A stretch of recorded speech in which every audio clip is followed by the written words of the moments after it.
In this video, I'll be showing you step by step how to uninstall IBKR, also known as interactive brokers. It is super easy to do. So the first thing you need to do is open up your computer like you usually would. Then from here, you'll need to go into a browser and then install Revo Uninstaller. I'll also link to that down in the description below for you to check out. From here, you'll simply need to double click on it and then click yes and do it as an administrator, and then click either download the latest version or cancel it right here. From here, it should be looking something like this. And now from here, you'll see an overview of all of your existing apps inside of your computer. And then from here, you'll simply need to go up and click IBKR, like so. As you can see, there should be one popping up here. And then from here, you'll just need to right click it and click uninstall. From here, you'll be able to see, are you sure that you want to uninstall the selected program? And then you can click make a system restore point before uninstall. And personally, I'll just unclick this and then click continue. From here, this page should be popping up where you can scan the mode after you have uninstalled it. But from here, the uninstallment program will be opening up from IBKR.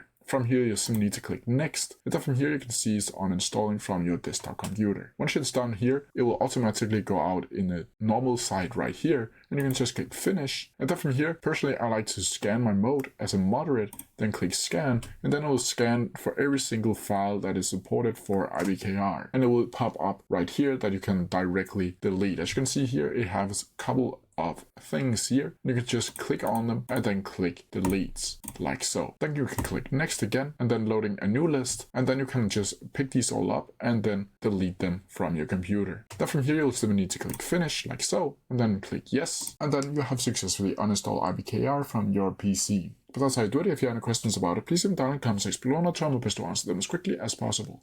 See ya!